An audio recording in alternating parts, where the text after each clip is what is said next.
고린도전서 15장입니다. 1장부터 시작된 강의가 벌써 15장입니다. 고린도전서 15장 1절부터 잘려 있네요. 11절까지. 고린도전서 5장 1절부터 11절까지 말씀.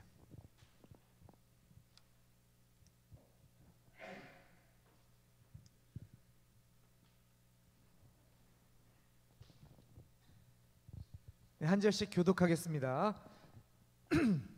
형제들아, 내가 너희에게 전한 복음을 너희에게 알게 하노니 이는 너희가 받은 것이요 또 그 가운데 선 것이라.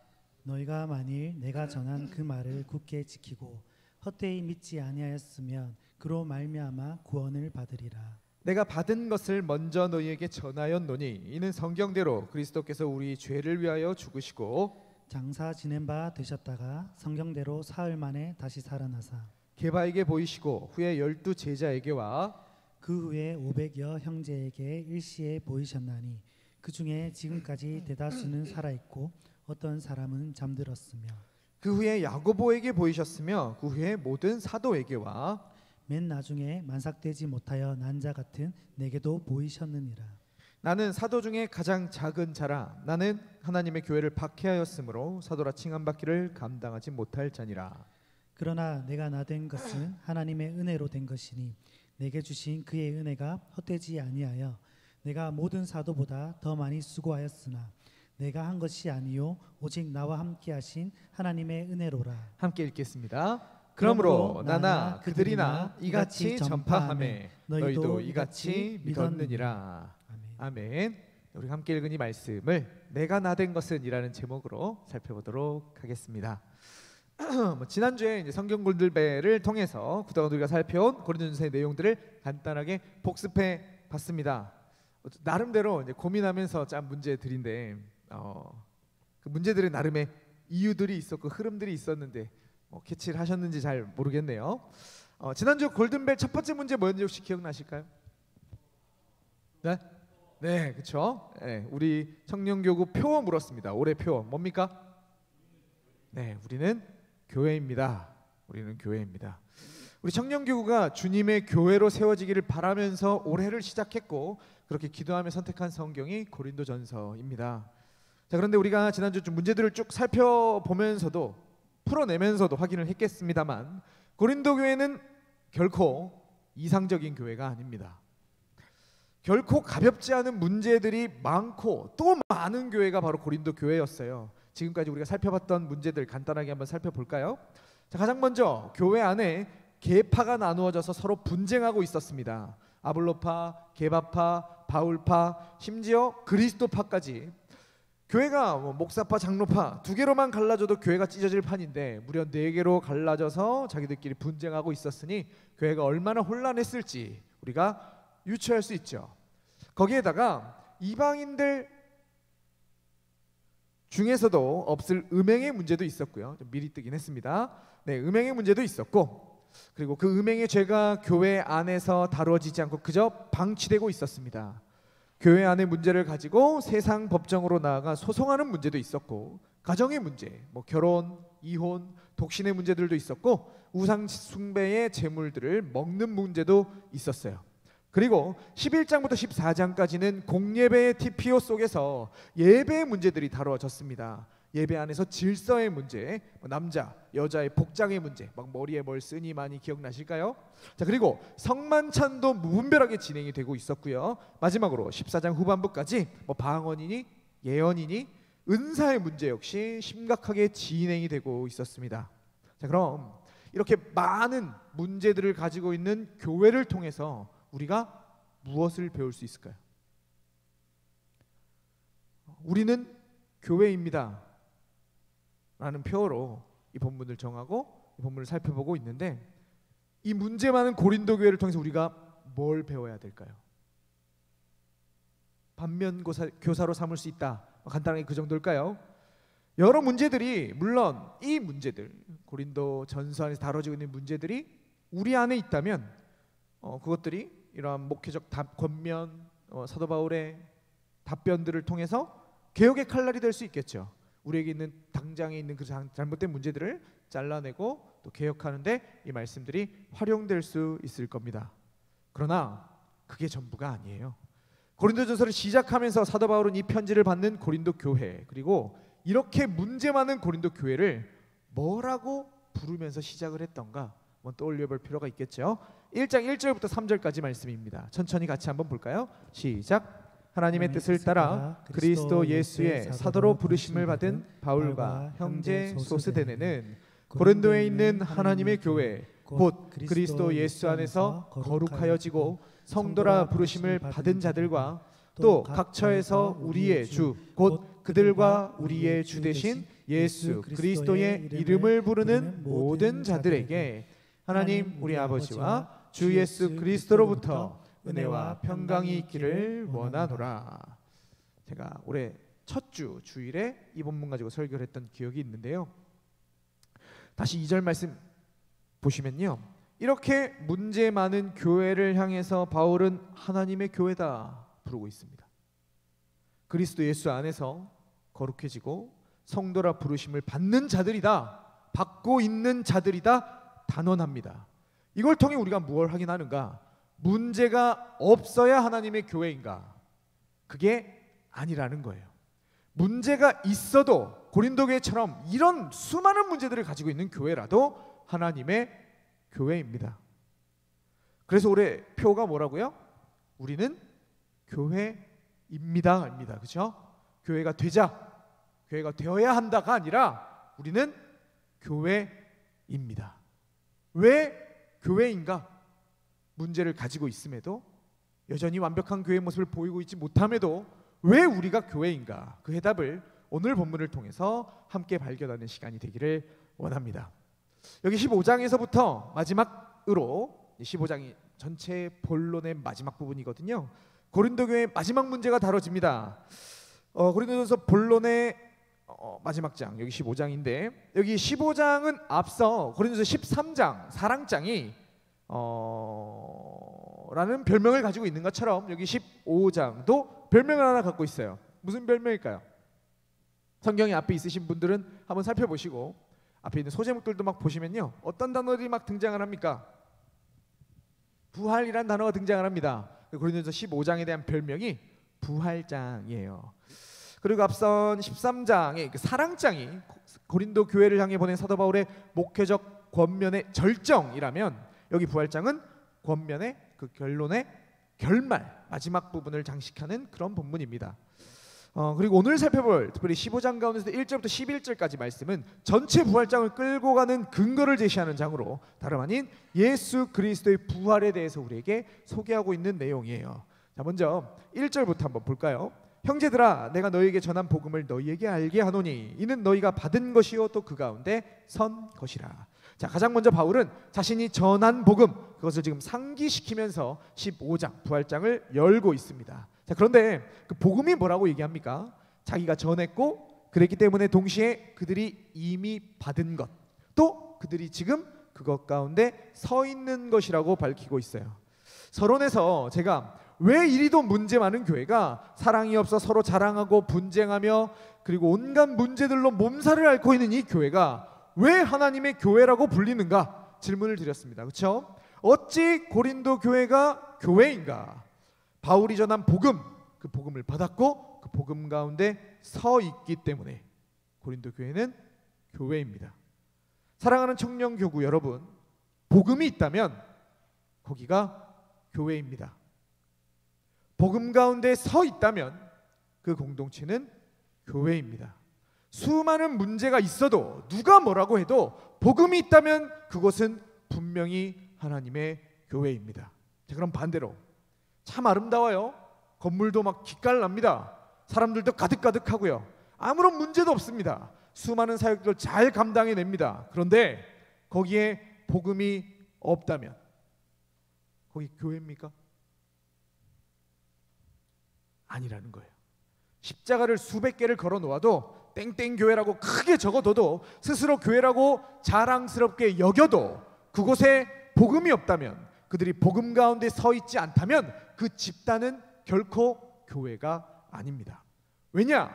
복음이 무엇이기에 교회인지 아닌지를 결정하는가? 이어지는 2절 말씀 같이 한번 읽어볼까요? 시작. 너희가 만일 내가 전한 그 말을 굳게 지키고 헛되이 믿지 아니하였으면 그로 말미암아 구원을 받으리라.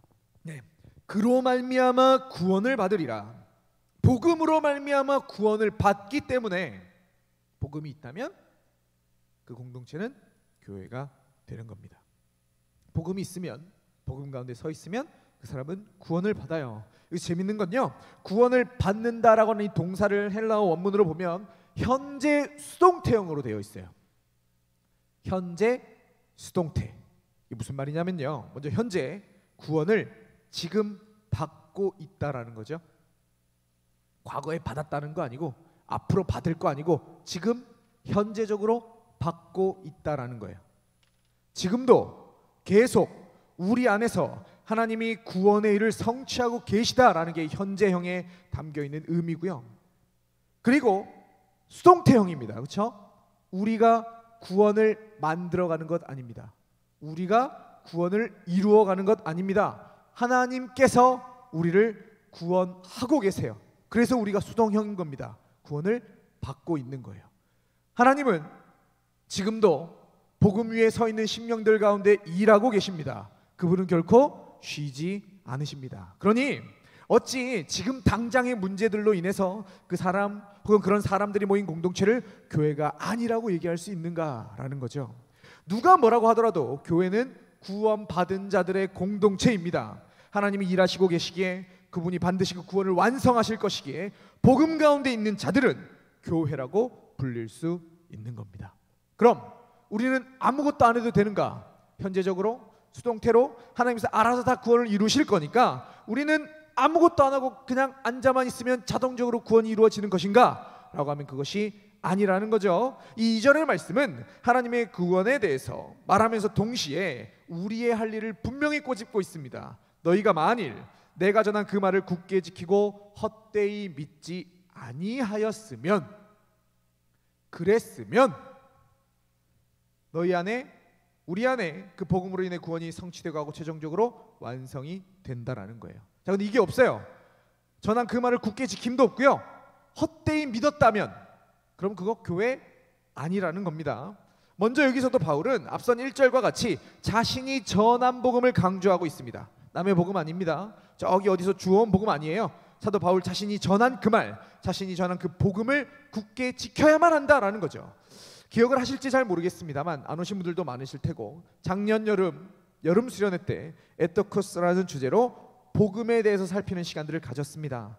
그리고 그 안에서 사형리에 대해서도 말씀드리고, 이 시대 가운데 왜곡된 복음, 성경으로부터 이탈한 인간적인 복음이 가득하다는 것도 말씀드렸어요. 물론 모든 교회에서 전해지는 복음이 다 이런 왜곡된 복음은 아니겠으나 분명히 한국교회 안에서 막 선포되는 유튜브의 설교나 수많은 목사님들의 설교들을 그냥 들어봐도 왜곡된 복음이 있다는 것을 쉽게 발견할 수 있습니다.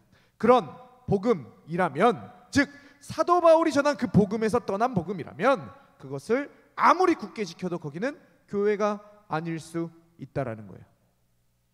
다음으로 바울은 헛되이 믿지 아니하였으면 이라고 분명히 말합니다. 바른 복음이 전해져도 그 바른 복음을 헛되이 믿을 수 있다라는 거예요. 여기 헛되이라는 표현은요, 일관된 고려가 없다라는 것으로 그 복음에 진지하게 고민하고 생각하고 그 진중한 반응을 보이지 않는다는 뜻입니다. 바른 복음을 전하면 무엇하겠어요? 그걸 듣는 사람들이 가벼운 마음으로 듣는다면 듣는 둥 마는 둥 그러든가 말든가 진지하게 그 복음 앞에 반응하지 않는다면, 그래서 그 복음을 헛되이 믿는다면 그 복음이 그들을 구원할 수 없다라는 말이에요. 창세기에 롯이 나옵니다. 롯이 자기가 살고 있는 지역 가운데 하나님의 진노로 소돔과 고모라가 없어져 버릴 것이라는 것을 알게 되었어요. 그래서 자신의 자녀들 2딸과 사위들을 불러다 놓고 이야기를 합니다. 야, 여기 망한데 하나님의 불이 떨어진대, 빨리 나가자. 그랬을 때 사위들은 롯의 말을 농담으로 여겼습니다. 롯의 그 말이 복음이었습니다. 그 말을 듣고 그들에게 소돔과 고모라를 떠났다면 그들은 살 수 있었을 것입니다. 그런데 그 복음을, 그 진리의 말을 그들이 농담으로 여겼기 때문에, 가볍게 여겼기 때문에 그들은 그곳에서 그 불에 제물이 되고 말았습니다. 그렇기 때문에 우리는 바른 복음을 굳게 지켜 나가면서 동시에 그 복음 앞에 제대로 반응하기 위해서 그 복음을 헛되이 믿지 않기 위해서 정신을 똑바로 차려야만 합니다. 바른 복음을 굳게 지키는 것, 여러분들에게 바른 복음을 전하는 것, 그건 사역자의 몫입니다. 그리고 동시에 여러분들도 기도해 주셔야겠죠. 사역자가 바른 말씀을 전할 수 있도록. 강단에서 말씀을 맡은 자들이 왜곡된 세상의 복음이 아니라 우리의 가려운 귀를 긁어주는 인본주의적인 잘못된 내용이 아니라 하나님의 말씀을 전달하는 자들로 설 수 있도록 기도해 주셔야겠죠. 그것보다 더 중요한 건 여러분들이 선포되는 말씀들을, 하나님의 복음을 가볍게 여기지 않는 겁니다. 헛되이 믿지 않는 거예요. 그런 모습들이 우리 안에 있어야만 한다. 자, 그럼 사도 바울이 전한 복음의 내용이 구체적으로 무엇인가? 3절부터 8절까지 복음의 내용이 쭉 진술이 됩니다. 한번 천천히 같이 한번 읽어볼까요? 3절부터 8절 시작. 내가 받은 것을 먼저 너희에게 전하였노니 이는 성경대로 그리스도께서 우리 죄를 위하여 죽으시고 장사 지낸 바 되셨다가 성경대로 사흘 만에 다시 살아나사 게바에게 보이시고 후에 12 제자에게와 그 후에 500여 형제에게 일시에 보이셨나니 그 중에 지금까지 대다수는 살아있고 어떤 사람은 잠들었으며 그 후에 야고보에게 보이셨으며 그 후에 모든 사도에게와 맨 나중에 만삭되지 못하여 난자 같은 내게도 보이셨느니라 라고 말을 하네요. 자, 먼저 3절 시작하면서 바울은 내가 받은 것을 먼저 너에게 전한다 라고 얘기하고, 이 자신이 전한 그 복음이 내가 만든 거 아니라 나도 받은 거야 라고 이야기를 합니다. 그 복음의 정통성을 먼저 밝히며 시작을 하죠. 자, 그러면서 하나하나 그 정통 복음, 참 복음의 요소들을 밝히는데요. 한글 성경으로 보면 이게 딱 명확하게 구분이 되지 않습니다만 헬라어 원어 성경으로 보면 4개의 조항들로 이게 구성되어 있다는 걸 확인할 수 있어요. 이걸 정리해서 보여드리면 이렇게 됩니다. 네, 감사합니다. 센스 있어. 이렇게 4개. 헬라어로 보면 명확하게 대절에 해당하는 호티라고 하는 접속사가 딱딱딱 4개 있는 것을 확인할 수가 있거든요. 자, 여기서 먼저 보시면요, 1번과 3번에 성경대로라는 표현이 있어요.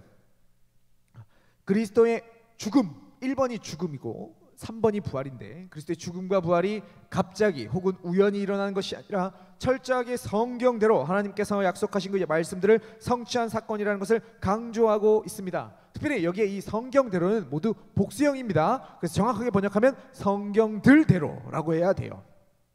즉 이게 한 구절이나 한 성경이 아니라 전체 성경 그 수많은 구절들이 반영되어 있는 구원의 핵심 사건이다. 그리스도의 죽음과 그리스도의 부활이, 이걸 지금 우리에게 알려주고 있다 말씀드릴 수 있겠습니다. 자, 1번부터 한번 차례대로 한번 보겠습니다.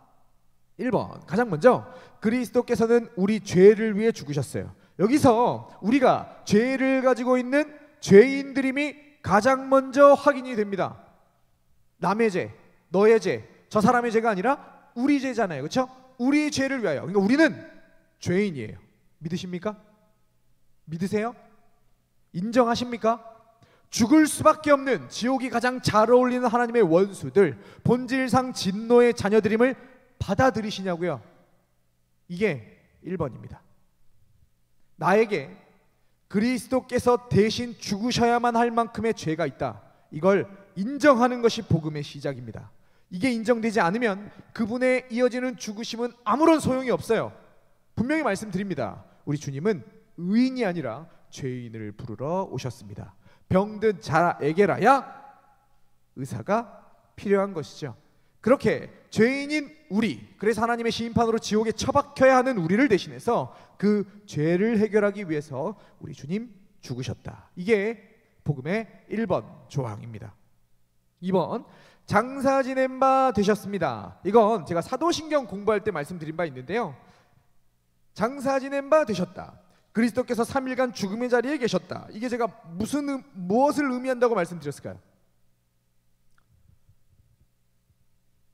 그렇죠? 네. 고린도전서 설교에도 기억이 안 나는데 사도신경이면 언제야? 이게 작년인데 기억이 나실 리가 없어, 그렇지? 그 사도신경 성경 펼쳐보시면 앞에 있잖아요. 사도신경 거기에 장사 지낸 바 되셨다라고 하는 표현은 제가 각주 달려 있고 밑에 다른 내용이 담겨 있다 그랬어요. 그래서 라틴어 원문에는 있는 게 우리가 지금 번역된 거에는 없다. 지금 한글 성경에는 말씀드린 바가 있습니다. 지옥에 내려가셨다. 그래서 음부강화라는 제목으로 제가 특별히 한 주를 따로 떼서 사도신경 강의할 때 이렇게 설명드렸던 기억이 있어요. 뭐 다양한 역사적 상황들을 설명드렸어요. 처음에는 장로교 신경에 포함이 되어 있었으나 저 감리교랑 같이 찬송가 번역하면서 그래 우리가 너네는 없고 우린 있으니까 있는 거 빼줄게 라고 하면서 합본 찬송가 만들면서 뺐다 라고 말씀드린 바 있는데 원래는 있어야 돼요. 그래서 기억이 하나도 안 나시죠? 네, 감사합니다. 네, 자 그러면서 제가 그때 뭘 말씀드렸냐면 그리스도께서 3일간 죽음의 자리에 계셨다, 장사 지낸 바 되셨다가 무슨 의미인가 라는 건 그리스도께서 실제 지옥에 내려가셨다 뭐 이런 거 아니라고 말씀드렸어요. 뭐 일단 그 정도만 기억하시면 되겠습니다. 뭐 여기 안에 뭐 루터파가 어떻고 뭐 이런 거 다 날려먹고 진짜 지옥에 가신 건 아니다. 자 그럼 3일간 장사 지낸 바 죽음의 세력 가운데 계셨다는 게 무슨 의미인가? 그만큼 확실히 죽었다는 거예요. 이것만 기억하시면 되겠습니다. 진짜 죽었다는 겁니다. 진짜 죽었다. 유대인들은 시체의 부패가 3일 후에부터 진행된다고 생각을 했습니다. 그리스도께서 썩음, 이것도 막 여러 말씀들을 막 설명드릴 수 있는데 썩음을 보지 않고, 그러니까 이제 부패되기 직전에 부활하셨다. 그분은 진짜 죽으셨다라는 게 이 장사 지내셨다라는 표현 안에 담겨 있는 거예요. 자, 그러면 여러 가지들이 뭐 배격됩니다. 그리스도의 사상 부활설, 뭐 예수 기절설 이런 거 혹시 설명드렸었는데 기억나세요? 이런 거예요. 보세요. 예수님이 죽었다가 아침에 죽었다가 오후에 살아나셨어. 그러면 사람들이 죽었다고 얘기할까요? 아니지. 잠깐 기절했다가 정신 차린 거지. 그래서 막 하다가 너무 고통 때문에 기절해 있다가 나중에 뒤에 오후 때쯤 내가 기절했었네 라고 하시면서 일어나셨다는 거예요. 그러니까 진짜 죽었다가 부활하셨다는 게 아니라는 거죠. 그분의 죽음을, 완벽한 죽음을 받아들이지 않으면 그분의 부활이 흔들리게 됩니다. 받아들일 수 없는 그 무언가가 된다라는 거죠. 그래서 이런 예수 기절설 아니다, 예수의 사상부활설 이런 거 아니다. 자 말씀드린 바 있어요. 그럼 또 막 도케티즘 이런 것도 설명드렸었는데 도깨비처럼 그냥 예수님이 육신으로 실제 보이는 게 아니라, 그만하겠습니다. 자, 이런 것들, 예수께서 장사 되셨다, 특별히 사도신경 공의 논문에 있는 지옥에 내렸다는 표현을 통해서 이 모든 것들이 다 반박된다. 그분은 진짜 죽었다라는 거 말씀드렸어요. 그만큼 확실히 죽었다라는 게 2번 조항에 담겨 있는 거고요. 이어서 3번 보시면요, 성경대로 사흘 만에 다시 살아나셨습니다. 특별히 여기 본문의 표현에 주의를 기울여야 돼요. 잘 보세요. 예수님이 자기가 살아나신 걸까요? 예수님의 능력으로 자신이 부활하신 걸까요? 뭔가 격렬하게 아니라고 얘기하고 싶죠. 그런 걸까요? 일반적으로 사람들이 이것에 대해서 명확하게 이해를 가지지 못합니다만 예수님이 물론 하나님이십니다. 그렇죠?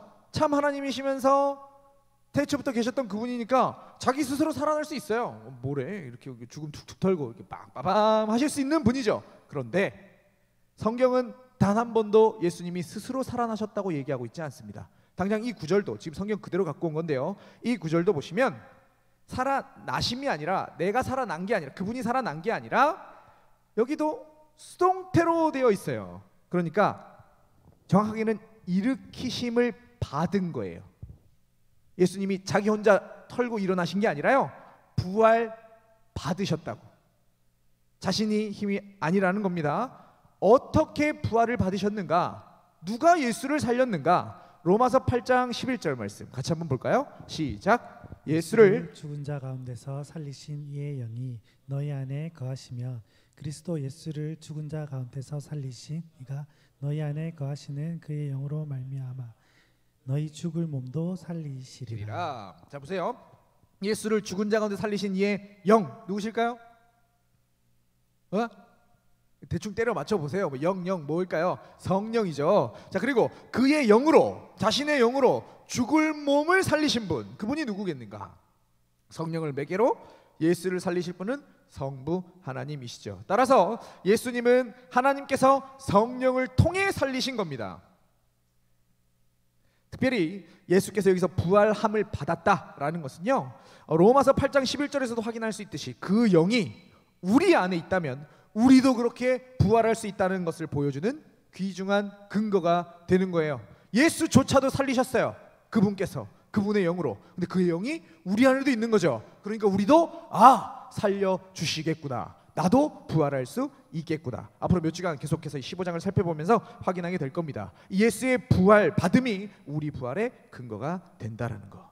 자, 그리고 마지막, 이렇게 부활하시고 나서 몰래 그냥 쇽 부활하고 쇽 가신 게 아니라 예수님은 사람들에게, 수많은 사람들에게 나타나셨습니다. 즉 부활의 증인들의 목록이 제시가 됩니다. 5절부터 게바에게 보이시고 후에 12 제자에게와 그 후에 500여 형제에게 일시에 보이셨나니 그 중에 지금까지 대다수는 살아있고 어떤 사람은 잠들었으며 그 후에 야고보에게 보이셨고 그 후에 모든 사도에게와 맨 나중에 맨삭되지 못하여 난 자 같은 데에게도 보이셨느니라. 제자 훈련하신 분들은 아실 텐데 여기 몇 명 나옵니까? 또 기억 안 나, 그렇죠? 다 질문 드렸는데 몇 명 나와? 대충 세보면 이렇게 같이 한번 세보고 이렇게 하셨었는데, 자, 이 목록 하나하나 한번 설명 드려볼게요. 몇 명인 그닥 중요한 게 아니에요. 자, 먼저 여기 있는 이 순서, 베드로부터 시작해서 사도 바울까지 그 후에, 이후에라는 단어들이 쭉 등장을 해요. 이건 시간의 순서대로 차근차근 부활의 증인들을 소개하고 있는 겁니다. 가장 먼저 게바에게 보이셨다라고 얘기합니다. 게바 누굽니까? 다른 이름 뭐죠? 베드로. 이 정도는 알아주셔야죠. 베드로입니다. 베드로에게 보이셨어요. 물론 복음서를 보면 예수님의 부활을 제일 처음 본 건 베드로가 아닙니다. 베드로가 막 뭐라는 거야, 미쳐서 그래, 이렇게 얘기했던 여인들이 있거든요. 여인들이 먼저 봤어요. 자, 근데 베드로가 먼저 언급이 됩니다. 왜 그럴까요? 또 이게 여자는 또 막 깔아뭉개는 거고 막 그런 거 아니라요. 당시에 부활의 증인으로 예수님의 부활을 소개하는 데 있어서 중추적인 역할을 했던 사람들은 누가 뭐라고 해도 베드로고요, 또 예수님의 12 제자 중에 수자였으니까 베드로가 첫째로 언급되는 게 그닥 이상하진 않습니다. 여자들을 무시하고 뭐 이런 건 절대 아닙니다. 자, 일단 먼저 베드로로 시작한다. 자, 그런데 이건 이상한 게 아니에요. 생각할 수 있고 충분히 받아들일 수 있는 거예요. 자, 근데 이게 이상합니다. 12 제자에게 보이셨대요. 뭐가 이상할까요, 이게? 베드로 포함이에요? 베드로 포함이지 당연히 12제자는. 근데 그게 이상한 게 아닙니다. 뭐가 이상해? 12이. 그렇지, 11여야 되는 거거든요. 왜 그럴까요? 그렇죠. 표현이 참 아름답게, 가룟 유다는 빠빠이 했거든요. 예수님이 돌아가시고 나서 죄책감에 자기 목을 피밭에서 목매라 자살을 했어요. 그렇죠? 그럼 11명이야. 그러니까 12이 될 수 없는 거죠. 예수님이 샬롬, 평안하냐? 손가락에 구멍 넣어봐, 못 믿니? 넣어봐 했던 사건들 가운데 있던 제자들이라고 불릴 수 있는 사람은 12이 아니라 11명입니다. 근데 12이래. 왜 12이죠? 그쵸, 뒤에 한 명을 추가합니다. 가룟 유다 빠졌으니까 한 명 더 추가하자. 마띠아를 더한 겁니다. 자, 근데 마띠아를 세울 때, 이 12이라는 숫자를 채우기 위해서 마띠아를 세울 때 그들이 내세운 유일한 조건이 있어요. 사도행전 1장 22절. 항상 우리와 함께 다니던 사람 중 하나를 세워 우리와 더불어 예수께서 부활하심을 증언할 사람이 되게 하여야 하리라 하거늘. 마띠아도 예수의 부활을 봤다라는 거예요. 부활의 증인으로 설 수 있는 사람, 예수님이 진짜 부활한 걸 확인한 사람, 이 12 제자에 들어갈 수 있는 사람이었다라는 거죠. 따라서 여기 12은 마띠아를 포함한 12이다 생각하시면 되겠고요. 자, 다음으로 500여 형제에게 일시에 보이심이 기록이 됩니다. 정확하게 이 500여 명에게 동시에 보인 사건이 어디인지는 알 수가 없어요.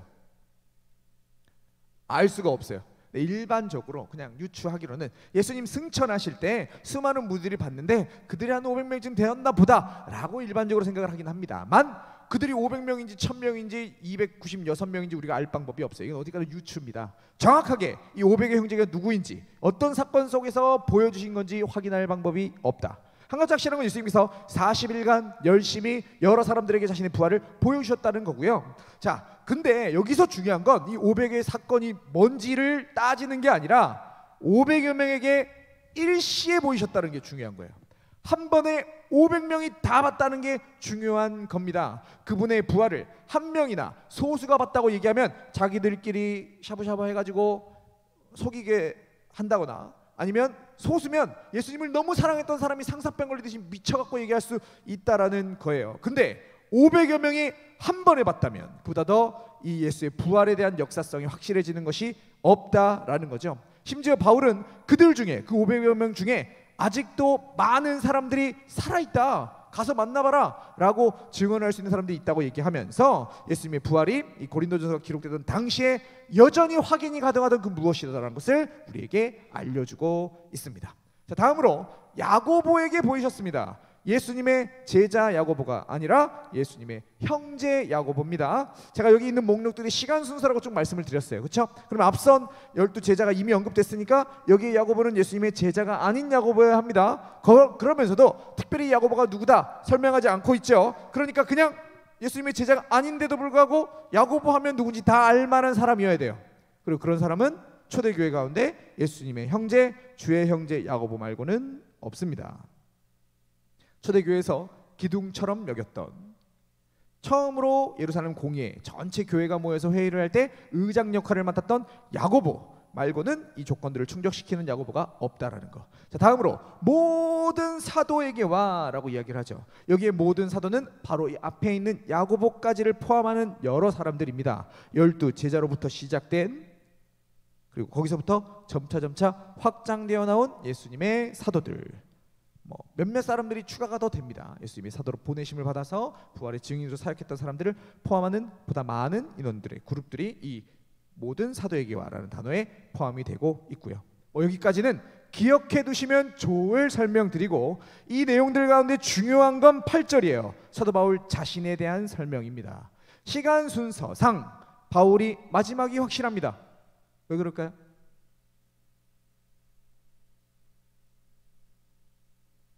왜 그럴까요? 예? 안 태어났다고? 누가요? 바울이 이때까지 아니에요. 바울 태어났어요. 예. 그렇지 않아요. 예수님이 돌아다니시고 사역하시고 할 때 바울도 태어나 있었어요. 예. 시간 순서상 바울이 마지막이에요. 성경을 기준으로 예수 부활 이후, 승천하신 이후에 예수를 직접 만난 건 사도 바울 말고는 없어요. 없어요. 그 누구도 추가로 얘기하고 있지 않아요. 환상으로는 얘기할 수 있으나 직접 예수를 만났다고 얘기하는 기록은 단 한 군데도 없습니다. 바울 말고는 없어요. 예수님 승천하셨어요. 그러고 난 다음에 예수님의 육신을 볼 방법이 없는 거예요. 근데 바울은 본인이 직접 예수를 봤다고 얘기를 합니다. 언제 봤을까요? 다메섹으로 가는 도상에서 예수 믿는 자들을 잡아 죽이려고, 그들을 박해하려고, 하나님의 교회를 깨부시기 위해서 다메섹으로 열심히 대제장들에게 서류 받아가지고, 그래 네 마음대로 해도 된다, 예수 믿는 사람들 뭐 죽이든지 말리든지 마음대로 하는 서류 받아서 다메섹으로 가는 길 가운데서 예수를 만납니다. 바울아 바울아, 사울아 사울아, 네가 나를 어찌하여 박해하느냐, 핍박하느냐. 예수를 호련한 빛 가운데서 만나게 되는 거죠. 부활의 주님을 나는 직접 봤다, 사도 바울이 분명히 얘기하고 있어요. 그래서 그런지 모르겠지만 바울의 눈이 멉니다. 본 것과 연관이 되지 않았을까 일반적으로 추측을 하죠. 특별히 바울은 여기서 자기 자신을 만삭되지 못하여 난 자 같다고 스스로 표현을 하죠. 이 표현 잘못된 번역입니다. 엄밀히 말하면 만삭되지 못하여 난 자라기보다 사산되어 난 자라고 번역하는 게 더 정확한 번역이에요. 전도서라든지 구약에 있는 이 표현을 담고 있는 이제 70인역 가운데 사산하다라고 되어 있는 단어들이 여기서 지금 그대로 사용되고 있거든요. 그래서 사산되어 난 자라고 하는 번역이 보다 더 정확한 번역입니다. 자 보세요. 만삭되지 못하고 태어난 아기와 사산되어 태어난 아기의 차이점이 뭘까요? 그렇죠. 만삭되지 못하여 태어난 아기는 아직 온전히 성장하지 못했으니까 불완전하고 그 생명이 위험하긴 하나, 그래서 인큐베이터 같은 데 들어가서 생명을 연장을 하잖아요. 그렇기는 하나 살아있어요. 그런데 사산된 아기는 말 그대로 뱃속에서 죽은 채로 태어난 아이이기 때문에 죽어 있는 겁니다. 즉 바울은 자신이 죽은 채로 태어난 존재이다, 자신의 죽어 있음을 강조하고 있어요. 왜 죽음을 강조할까요?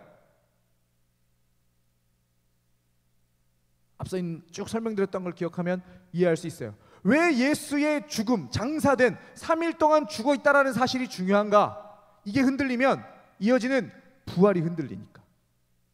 그거가 동일한 겁니다. 내가 살아 있었다, 불완전하지만 그게 아니라 아예 나는 죽었었다, 그런 나를 내가 나되게 하셨다라고 하는, 지금 이 전체 맥락이 지금 어디예요? 고린도서 15장이 제가 뭐라 그랬어요? 무슨 별명이? 그쵸, 부활장이라는 거예요. 부활을 강조하기 위해서 바울은 자신이 얼마간 살아있었다가 아니라 나는 죽었다, 그런 존재임을 말하고 있는 겁니다. 바울은 분명히 앞선 다른 제자들과 다른 사람이었습니다. 그는 오히려 하나님의 교회를 박해했어요. 예수 믿는 자들을 잡아 죽이려고 했고, 바리새인 중에 바리새인으로 앞서 설명한 대로 복음을 설명드릴 때 첫 번째로 말씀드렸던 것처럼 자신을 의인으로 여겼어요. 나 말씀 다 지켰어, 나보다 더 지킨 애들 없을걸? 라고 얘기하면서 자신이 죄인이 아니라고 생각했습니다. 그런 상태, 자신의 상태를 죽은 상태다, 사산된 아기로 빗대어 설명하고 있는 거예요. 그런데 여기서 끝나지 않죠. 반전이 일어납니다. 본문 10절 마지막으로 같이 한번 읽어볼까요? 시작. 그러나 내가 나 된 것은 하나님의 은혜로 된 것이니 내게 주신 그의 은혜가 헛되지 아니하며 내가 모든 사도보다 더 많이 수고하였으나 내가 한 것이 아니요 오직 나와 함께 하신 하나님의 은혜로라. 그렇게 사산한 아기같이 죽어있던 바울이었지만, 그 바울이 니네 봤지? 나 어떻게 사역하는지 봤지? 나 누군지 너네 알지? 내가 되었어, 바울처럼 살고 있어 라고 이야기를 하는 거예요. 고린도 교회에게 복음을 전할 수 있는 사람이 되었고, 모든 다른 사도들보다 더 많이 수고하고 있는 내가 되었다 라고 말하고 있어요. 뭐 때문에? 자기가 잘나서? 아니라는 거예요. 죽어있던 나였는데 오직 하나, 하나님의 은혜 때문에, 그 은혜로 내가 나 되었다, 내가 바울이 되었다. 심지어 이 본문 안에 헛되지 않는다라고 표현이 있어요. 하나님의 은혜는 결코 헛되지 않는다. 이 본문 안에는 이 헛되다라는 표현은 또 저기 2절에 제가 살폈던 그 헛됨과는 다른 단어예요. 그래서 한글 번역이 어렵다는 건데요. 자, 이것을 간단하게 설명을 드려보면, 여기 있는 이 10절에 등장하고 있는 이 헛되다라는 단어는 목적 없는 은혜가 아니었다라는 거예요.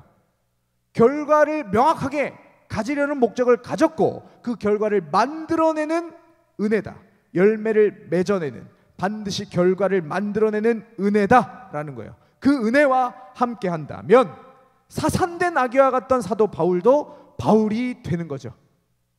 서론에서 교회가 교회되는 이유를 제가 이 본문을 통해 발견할 수 있다고 말씀드렸습니다. 그러면 첫째로 복음이 있어야 된다, 복음을 굳게 지켜야 되고, 그것을 우리가 헛되이 믿지 않고 바르게 믿어야 된다 말씀드렸습니다. 그러면서 바른 복음이 무엇인지 이 본문을 통해서 4가지 조항들을 쭉 살펴왔어요. 그리고 여기서 둘째, 어쩌면 그 복음이 복음되며 교회가 교회될 수 있는 근본적인 이유가 제시가 되는 거예요. 그게 뭐냐? 죽은 자를 살리는 은혜, 하나님의 은혜, 반드시 열매를 맺게 하는 헛되지 않은 그 은혜, 그 은혜가 있다면 현재 나의 모습이 어떠하더라도, 이 공동체 안에 어떤 문제가 있더라도 그 사람은 구원받고 있는 하나님의 교회이며, 이런 사람들이 모여있는 공동체는 어떤 문제가 있더라도 교회다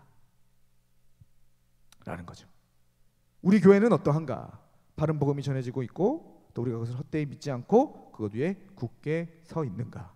우리의 죄됨과 예수 그리스도의 대속의 죽음, 장사되고 부활이 온전히 증가되고 있는가? 앞서 말씀드린 것처럼 바른 복음을 전하는 것, 그것은 저와 같은 사역자들이 해야 될 일입니다. 그러나 그러면서도 여러분들도 이 부담을 함께 져주셔야 합니다. 지난주에 말씀드린 대로 말씀을 깊이 있게 듣고 늘 상고함으로 더 좋은 바른 복음이 전해질 수 있도록 자극을 교역자에게 끊임없이 주셔야 돼요. 여러분들이 대충 듣고 아무런 반응하지 않고 말씀을 개떡같이 전해도 아멘하며 아멘하며 순종하고 나아가시면 그 말씀은 더 나아질 수 없습니다. 그렇겠지 않겠어요? 그렇죠? 30분 준비하고 설교를 했는데 좋대. 근데 누가 10시간씩 미친 척하면서 막 3일, 뭐 일주일 내도록 말씀 묵상하고 연구하고 온갖 주석 다 뒤져가면서 말씀을 준비해요. 30분 준비해도 다 좋다는데, 그리고 뭐라고 전하는지 상관없다는데 누가 열심히 말씀을 준비하겠냐고요. 지난주에 말씀드렸습니다. 여러분들이 잘 들어주셔야 돼요. 이것이 그러한가? 진짜 그러한가?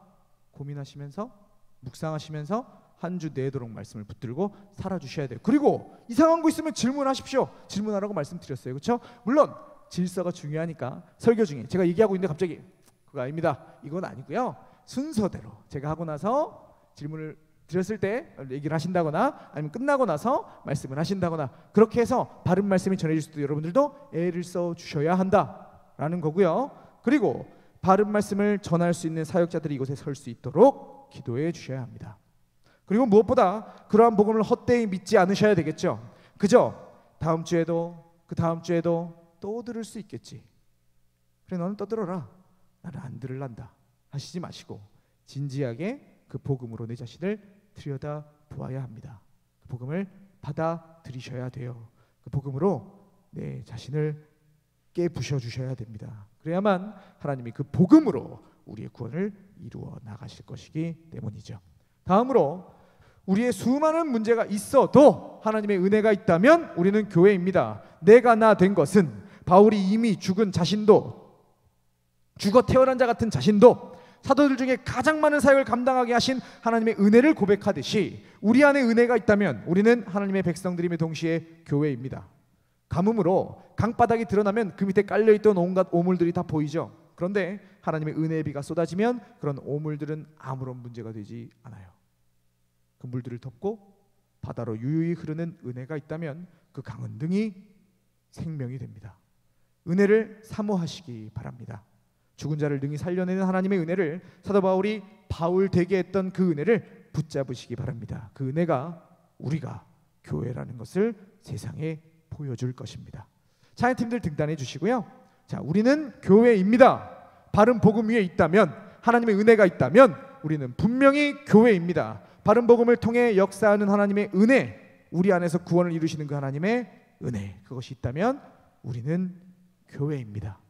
우리 주례교회가 우리 청년교구가 바른 복음 위에 굳게 서서 하나님의 은혜와 함께하는, 그래서 바울이 고백하는 것처럼 내가 나 된 것은 하나님의 은혜로 되었다 고백할 수 있는 주님의 공동체가 되기를 이 시간 주님의 이름으로 축복합니다.